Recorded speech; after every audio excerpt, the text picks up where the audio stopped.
to be able to announce my boss, so I hope I get it right. I think most of you all know him. I'm going to keep it very short. But Chris has been an employee of Kingsport for 29 years, so he's pushing on his 30th year. And very soon after he came in, he got involved with a lot of things that really helped prepare him for city manager.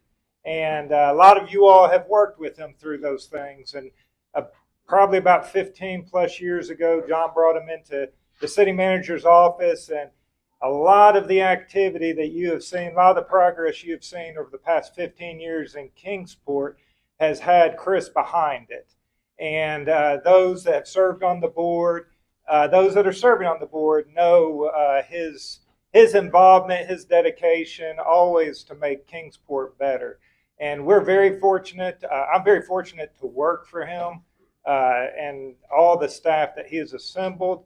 And as a community, we're very fortunate to have him working under the direction of our board, mayor, and alderman and leading us. So please help me make welcome my boss, Chris McCartt. Got money for the brag? Thanks, Ryan. I'll put the $20 in the fishbowl as soon as we're done. Well, thank you for asking me to come and talk about this. Last month, we held the State of the City event at Meadowview. You're going to get an abbreviated version of that today. As I was talking to my wife, first thing she said, what do you have going on today? And I told her, and she said, well, surely you're not going to make them sit through that entire presentation, are you? So, of course not. Went to the office and started deleting slides, recognizing that probably had a few too many in here, but I encourage you to go to our YouTube channel. You'll see an opportunity to hear the mayor's remarks. You'll see a little campaign we're doing called I Love This Place, which is something that has really born out of our desire to talk about the positives that are going on within our city. And so we interview citizens and we ask them to talk a little bit about why they love this place. And I challenged our communications team when they went forward to put this together. I said, your only expectation that I have is that I cannot know any of the people. And I really wanted that to be kind of a message to them to go out and find individuals that maybe they're new to the community. Maybe they've been here, but they've not been involved in the Chamber of Commerce side of the house. And so that was important. It's been a great program, and it's gotten a tremendous response, to say the least. All right, so let's talk a little bit about the financials and kind of where we sit as a city when it comes to that. When you look at our fund balance continues to remain very healthy at $26 million. Our property tax, we'll talk a little bit about that in a minute and the hit that it took as we closed fiscal 25, but at $41 million. Sales tax, while it has somewhat plateaued, we finished the final quarter of fiscal 25 in a very good position. First quarter of fiscal 26, we find ourselves a little over 4% over what actuals were same time period of fiscal 25. So I'm encouraged by where I see sales tax going, but also not blind to the fact that inflation is also driving a lot of that. Our view on Wall Street continues to be solid. We continue to have a very good financial outlook from Moody's and S&P. We'll be getting ready to go back through the process here very soon as we talk about the upcoming bond issuance early in calendar year 26. Our debt limit continues to be well below the self-imposed 10% that we have, and we continue to be well recognized not only in the state but across the country in how we manage our budget and how we prepare our financial documents for review both locally and by the state. So let's look a little bit at our financial picture here. So the lines that you see on the chart here, your inflows, so your revenue, your outflows, your expenditure, and then your cash on hand. And so what I want to try to portray to you here is kind of what we have experienced over the last 5 years and really what has been, really what I would describe as kind of a story that has two tales and kind of a beginning and an ending. So when you look at fiscal 20 through fiscal 22, you see that your revenues are outpacing your expenditures. This is the ideal setting. We're bringing in more revenue. We're able to manage expenses. We take that revenue, we put it back into our fund balance. which improves the green line, which is our cash on hand. And we also at the same time have the ability to put cash towards capital. So we reduce the amount of debt and we're able to manage things more proactively than what we would be doing and sometimes having to chase some of these capital needs that we have. So that's through 22. Then you look at 23 through 25 and it paints a very different story. During this time period, there's several things that are impacting us. Number one, I mentioned a second ago, again, it's inflation. Inflation is having an impact on all aspects of our operations. Also, during this same time period, we get hit with a ratio appraisal, something that occurs every 2 years in the state of Tennessee. Its goal is to try to equalize the personal property tax compared to where they see real property tax going. Obviously, real property has been increasing, personal property has somewhat been staying the same. And when you look at the city of Kingsport and the large industrial presence that we have a lot of personal property tax. So we take that hit. We also begin to take the hit when it comes to how we are managing the wage inflation that is taking place. This is something that quite honestly began post-pandemic, but really has not really leveled off. In some ways, we feel like it is, but in other ways, we see data that is proving differently.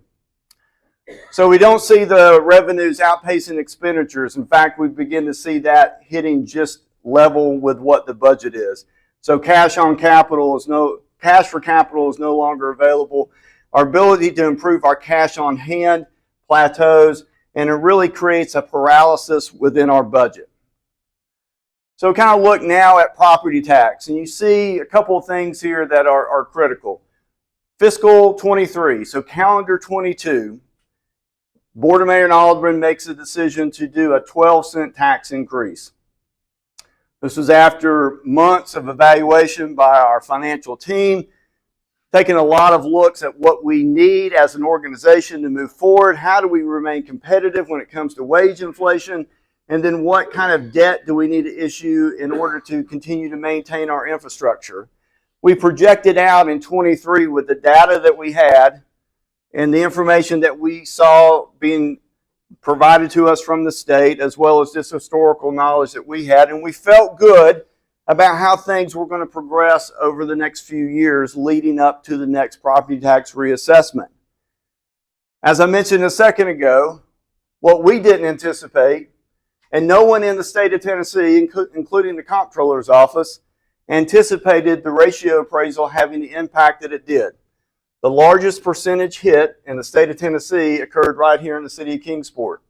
$3.8 million immediately is out of our property tax budget, and that has a huge impact. So what do? We contemplated raising taxes. We knew it would take 19 cents just to get us back to where we were from the loss of the ratio appraisal. Keep in mind, the previous year we had just gone up 12 cents. We were also sitting on a tremendous amount of cash, largely due to the American Rescue Plan sending over $10 million to the city of Kingsport. Additionally, and for the first time in well over a decade, we began to see investment income coming in through the many investments that we have through the dollars we have set aside in the fund balance. So the board had a difficult decision. We evaluated it tremendously. We believed that the best thing for us to do was not to raise taxes again, begin to spend down the dollars that we had set aside through American Rescue Plan, through the investment earnings, and try to manage our way out of this. Over the next several months that would follow, and then leading up to fiscal 26, the current budget year we're in, the reality was our ability to recover from the loss of $3.8 million was not going to happen without revenue adjustment. In addition to that, we also knew that critical projects, critical programs, and our own employees and the ability to remain competitive in an uber competitive market was not going to be sustainable unless we made adjustments. We thought and worked diligently through that to try to get an understanding of what those priorities would be. I mentioned this in the State of the City address, and I'll say it again, not because John's here, but one of the things that John taught me when I was in city management school at ETSU, getting my MPA, was in John's class, and even working with John, if you increase taxes, if you establish a new fee, raise a fee, you have to be able to direct back to the citizens exactly where those dollars are going. It almost has to be tangible. So we stepped back and we asked ourselves, what are the three primary things that we must continue to focus on as part of the FY26 budget? Infrastructure. One of the basic things that a city and the residents expect, the businesses expect, is that we maintain our infrastructure. And so we began to look at this multitude of capital projects that we knew needed to be completed in this upcoming year. We also recognized that we were still having to make tremendous strides in our sustainable paving program. Unfortunately, we had to redirect the money that is coming in for sustainable paving to go back into our budget, simply because those are reoccurring dollars. We're going to balance our operating budget off of reoccurring dollars, not off of our fund balance. So we had to restore those dollars. And then last and definitely not least, the individuals that make this organization run are employees. We recognized that we had quickly fallen behind the market over the years where we were very paralyzed with our financial situation. We had to make adjustments to wages. The entire region has gone out and faced this, not only in the public side, but also on the private sector side. We have seen cities within our region do mid-year tax increases just so they could direct the dollars towards wages. It is, again, a very competitive market. The ability to attract and retain is more challenging than it ever had been. But those became the three priorities: infrastructure, restoring our sustainable paving, and also moving forward with making sure our wages would be addressed at the level that we knew we had to be at to be able to attract and retain. The board evaluated this extensively. We looked at a lot of different options, but ultimately that's what led to the property tax adjustment that was part of fiscal 26. In many ways, it reset us. It allowed us to recover from where we had been, but it also set up a very nice trajectory for the city moving forward. Talking about the sustainable paving, and I know you had a presentation by some of our folks here not too long ago, so I won't dwell on that a lot, but we continue to put a tremendous amount of effort behind this. I'm extremely proud of the work that our employees do, the data-driven approach, the ability to continue to evaluate that data to make right decisions, the reality that in some areas we've got to go back sooner than what we might do in others. But again, it is a program that is paying off for us, and I think and I hope you see that throughout the city. We're also continuing to leverage state and federal dollars, something that is a lengthy process and at times maddening, but at the same time, it allows us to be able to use 80% of state and federal dollars towards resurfacing major roadways throughout our city. I mentioned infrastructure. This was an area that we had to make about $10 million worth of investment in as part of this year's budget. We recognize that intersections such as Jack White and Eastman needed to be improved to improve the overall level of service for that intersection. Jesse and Memorial, where Robinson Middle School is and where Rural King has gone into the mall, there's a signal there now. That signal initially went in to aid in pedestrian movement in and out of that school. But with the rebuild of Memorial Boulevard on the horizon, we needed to go in and do a complete rebuild of that intersection as well. Roads such as Watauga Street, it's time to do a complete rebuild of that. The utilities underneath that need to be improved. In addition to that, we have bridge work on Clinchfield as well as on Eastman Road at Industry Drive that need to be improved as well. All of these projects are part of that bond issuance that we'll be going out to bid for in January, and you'll begin seeing work take place this spring and into the summer on those. We also had a responsibility on the education front. We needed to not only address a chiller at Washington, which came in at $3 million, But we also had to go in and begin setting aside dollars for design of the new elementary school, which I'll talk about a little bit later. Just as we are making critical investments in infrastructure and the elements that you can see and drive on every single day, investments into our schools, we're also making critical investments into what is arguably the most precious asset that we manage, and that is our utilities. On the water and sewer side, Nikki Enser, Chad Austin head up an amazing group of individuals who work not only inside our city, but well into greater Kingsport as well, providing a very high level of service. This is a group that continues to be recognized at a state level, continues to be recognized at a national level for the work they do, and we are so very fortunate that they are here in Kingsport. Last but not least, our people. So, as I mentioned earlier, and I have said this before, we provide a service each and every day, 24/7, 365. The ability to provide that service without people in many ways for what we do is very challenging. We need these individuals each and every day.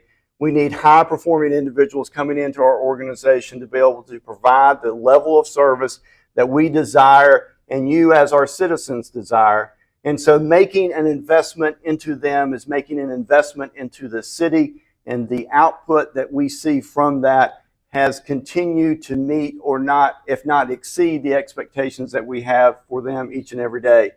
I am very biased when I make this statement, but the 800 that we have that serve you all every day do so at a level that I do not know that can be matched within this region. The leadership team that we have within the city of Kingsport, I would put up against any in the state of Tennessee. They do that because they love working for this city and they love the job that they get to do. So let's talk about the strategic plan. So one of the things that I asked of the Board of Mayor and Aldermen last year was to rebuild the strategic plan. This was a daunting task, one that we really hadn't sat down and looked at in quite some time.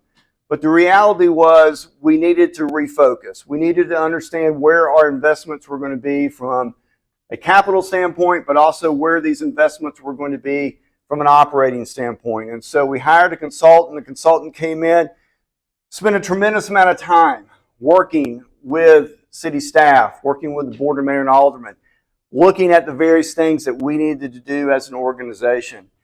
We then paused about halfway through this and we said, we need to get community input. It was part of the plan all along, but we knew the halfway point would be the ideal time to send that out. The consultant said, hey, I'm going to be tickled to death if you all can come back with 400 responses. That's kind of your challenge. And I told the consultant, I said, I appreciate that. I think we're going to far exceed that. And in typical Kingsport fashion, we did. We had well over 2,000 responses to the survey. What was satisfying about that was I was able to tell the consultant I was right, they were wrong, but also from the standpoint to be able to say that of the 2,000 that responded, 89+% said you got it right. You're on the right track. Yes, I want to see those investments in those areas. Yes, I want to see your focus in those areas. And so it was reassuring to us and to the Board of Mayor and Aldermen that we were on the right path. We set a new mission that is, in my opinion, the best mission statement we've ever had as an organization because it is a reflection of what we do every day. We serve our community and we're building for the future. Every single employee in the city of Kingsport can look at that mission statement every single day and say, that is exactly what I am doing. I am serving our community and I'm doing work to build for the future. At the same time, the board crafted a vision that recognized who we are, but also set the bar and forced it to continue to be moved up for what we strive to be as a city. And we're working diligently every day to meet that. We also looked at focus areas. And when those focus areas within this focused on being efficient and responsive government, what are the things that we need to do to make sure that we're serving you, serving our business community, serving folks who want to make investments here? Sustainable infrastructure, making sure that we are making timely investments in order to preserve and maintain that infrastructure that is so critical to our operations. Exceptional cultural and recreational opportunities. Here in a little bit, I am going to go up to Bays Mountain for the ribbon cutting in the Fox Den Playground. A major investment at Bays Mountain and one that we're very proud of, but it continues to diversify the offerings that we have. A safe and welcoming community, making sure that we are doing the things in public safety to make sure they have the resources to be able to serve, but also to ensure that outside of public safety, we are doing the things that we need to do to create safe and welcoming environment within Kingsport. Thriving local economy. This was big. Economic development is a subject that we talk a lot about at City Hall, and making sure we're making the right investments there, we're good. Strong and vibrant neighborhoods, we're growing. But how do we preserve what we have at the same time of adding new neighborhoods in? And then last but not least, and definitely one of the cornerstones of this city, is a world-class education. So let's talk a little bit about some of the projects that we currently have going on within the city of Kingsport. One of the things that I am very proud of is our continued investments into post-secondary education. We have a long history of supporting education, K-12, and definitely encouraging that post-secondary, and the academic village is a testament to that, and we continue to make huge investments into that. But having a unique opportunity to partner with the University of Tennessee Health Science Center to create a one-of-a-kind training facility in the state of Tennessee and to be located in Kingsport, Tennessee was a major win for us. In addition to that, ETSU has come on board with hygienists. Northeast State has come on board with their dental assisting program.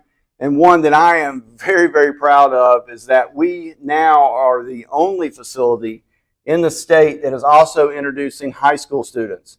So Dobbins Bennett high school students, through their CTE program associated with healthcare, are able to participate. But one of the things that is really fascinating about that unique partnership is that those students at Dobbins Bennett now see a pathway for them to be part of the dental needs within this state. They see a pathway to get to UT Health Science Center.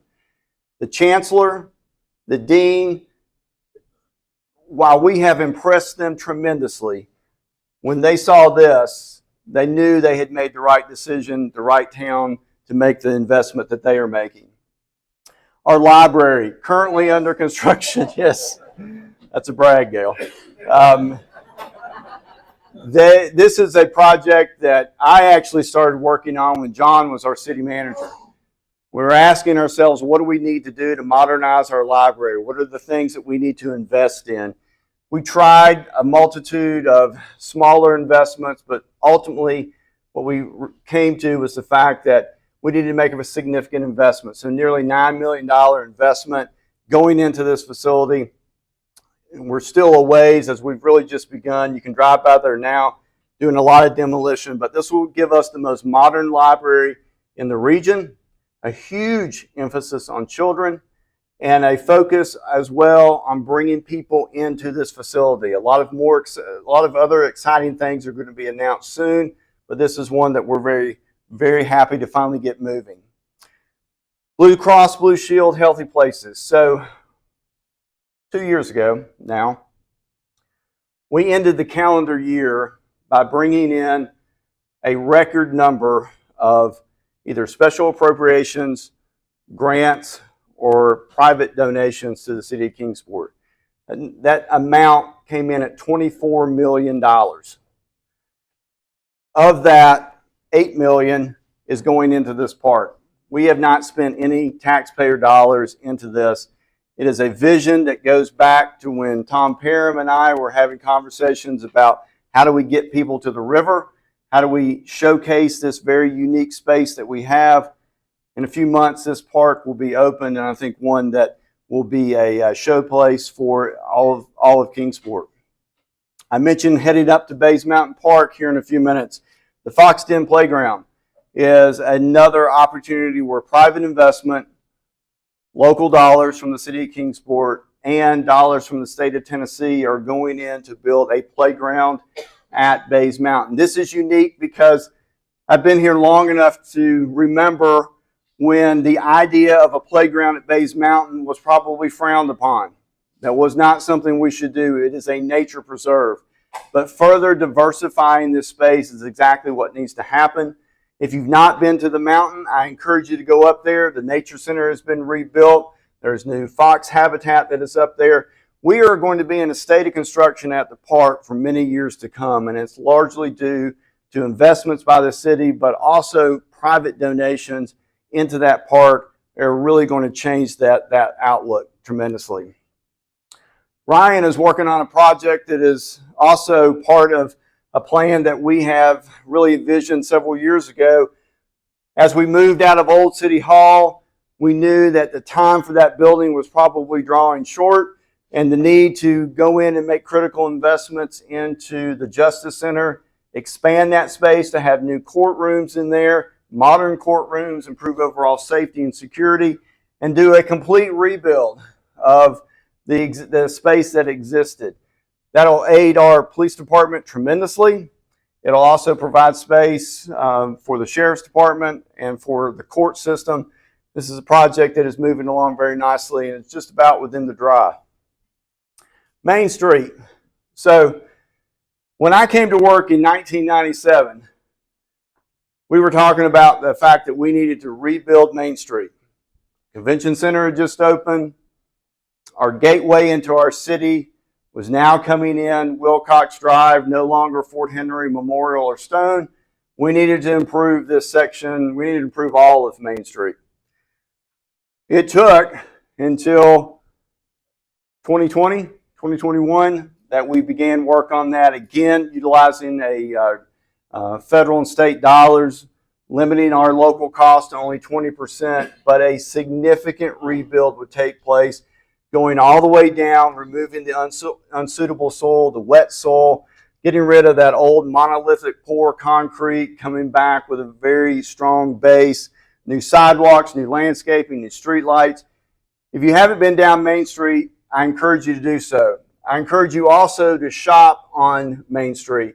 Those businesses took a hit. There is nothing glamorous about a road rebuild at all. And if you saw some of the pictures from when we were in there, you will understand what I'm saying. It was very ugly. But the end result has, again, exceeded expectations, and I think everyone is pleased with that. With that has also come private development. I'm going to showcase a couple of them today. Kingsport Grocery, Seth Kincaid. He's bought this. He's done an amazing job remodeling it. This is going to be commercial and residential space. Seth has also bought the lot next to it, and this is going to be market rate apartments that he is currently in a design phase with, and we hope to begin seeing this come out of the ground sometime next year. Marvin Egan bought the old Citizen Supply building from the Economic Development Board. And what Marvin was able to do with that also exceeded our expectations in the fact that he was able to come in and really improve the look of this building, make it very functional. We've seen our first business go in there, and I'm sure he will have more coming very soon. So economic development. I talk a lot about this. We focus a lot of our efforts on economic development at the City of Kingsport. We lean heavily onto a host of organizations, most noticeably the Economic Development Board, to help us bring a lot of these projects to light. But economic development in a lot of ways is like a puzzle. You're constantly working to try to build this puzzle. You have to focus on a multitude of things. You have to create balance within how you approach it. It cannot be singular effort towards just industry or just residential. And so our Economic Development Office focuses on that on a daily basis of looking at that balance all across the City of Kingsport. This year, we've added some new tools to our toolbox, which was definitely something that we needed to do. Golden Shovel allows us to market what we do all over the country. In fact, every single day, they are dropping hints about Kingsport or marketing projects we have or investment opportunities in key sectors of the market all over the country. Retail Coach was a much needed tool. They work with us, local property owners, to try to find the right fit for national retail to locate in Kingsport. So every single day they are making cold calls. They can sell our city just as good as we can. They have data that is pertinent to the company that they are working with, and that is very valuable as we are trying to recruit and trying to help property owners fill vacant space. And then here recently, Esri Business. So Esri Business is a GIS tool. We're an Esri house, if you will, in terms of what we use for GIS in all of our operations. But they're able to take very critical industry data, put that in a very attractive format that we then can hand to businesses that have an interest in Kingsport. These three tools, coupled with our ability to tell our story, is what is helping us grow this city. It's what's helping us get retailers to look at Kingsport on a regular basis, and is an effort that we continue to make critical investments in order to see our tax base continue to expand. One of the big things that we've been able to do is get the IMAX project out of the ground this year. This is an effort between the Economic Development Board and Hull Properties to bring something that cannot be replicated within the Tri-Cities to our market. I'm happy to report we're under construction. We're finishing up they are finishing up a tremendous amount of utility work, getting ready to go vertical here within the coming weeks. Residential, most notably Brickyard Park. We've issued permits for 4 homes. Those homes are beginning to come up out of the ground. We have continued interest in other parts of this, but outside of Brickyard Park, we're also seeing continued increased interest in residential development. We're working over 1,500 lots within our city. That could be anything from this, which is ready to go vertical, to preliminary stages where we're having conversations about what this could look like. Residential development, people's desire to live here, still a major priority. Project that you've probably seen on the news recently, again, led by the Economic Development Board, is a unique opportunity in a public-private partnership to be able to completely remodel the Dobbins-Taylor warehouse into a boutique hotel. This is a project that for over a year we have been working on. Construction begins next month. There'll be some selective demo that will take place before moving into completely gutting and rebuilding the inside of that place. A developer out of Williamsport, Pennsylvania, has done a couple of these. It is truly going to be a game changer for our downtown, but it also provides us a hotel that is not in our portfolio, that has been sorely absent, and that is having that boutique hotel. A few things regarding this, where we are moving forward as a city. I mentioned the Bays Mountain. Local Park and Rec funds have given us grants to be able to invest into this. The other day, we awarded the bid to Burwell Construction to begin building a new otter habitat at Bays Mountain. We are working with Northeast State and the Federal Transit Administration to sell property within Academic Village to Northeast State. Northeast State is looking upon downtown Kingsport as their satellite campus for all things medical and manufacturing, and these buildings will be, the old garage will be demolished, but Blazer Wilson Hall will remain, but they'll be making some future investments into those properties. New roads, State Industrial Access Road, a $30 million investment by the state of Tennessee with about $1 million contribution from the city of Kingsport, is allowing us to be able to work closely with Eastman to open up 150 acres of new business and industrial land within the city of Kingsport. This project goes out to bid next year. Memorial Boulevard. Some of you all were probably in grade school when the state started talking about this one. It is finally moving forward. In fact, next month, this project will go out to bid for the first phase of construction. Land use plan. This is very important for us from the standpoint of understanding how the land within the city of Kingsport can be zoned, developed, what protections need to be put in place. We're getting very close to wrapping this up, and again, in true Kingsport fashion, a ton of public involvement on that.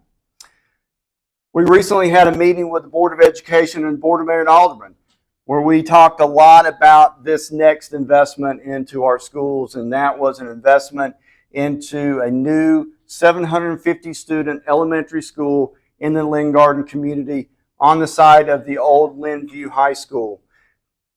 I was reminded not too long ago when we started going down this path by a comment that Mayor Ruth Montgomery had made back in the early 90s. When this property in this area the city was annexed, she made the statement, by not building a new school here, we have determined that mediocrity is just fine for the residents of this community. 40 years later almost, we're at a point of being able to build a new school. We're excited about what this will do. It will result in the closing of Kennedy and Roosevelt. In time, as another school is built on the eastern side of town, we'll be able to see Jackson close as well. This is an investment that is about a year and a half away from going to construction, but one that will have a huge difference for our city. Lastly, if you're not following us, I encourage you to do so. How we gather information as a society now is dramatically different than it was even when I was growing up. Please follow us on social media. Check back to our on our website for news. We put a press release out every single day about things that are going on in the city of Kingsport, and there is a lot going on, as you see from this presentation.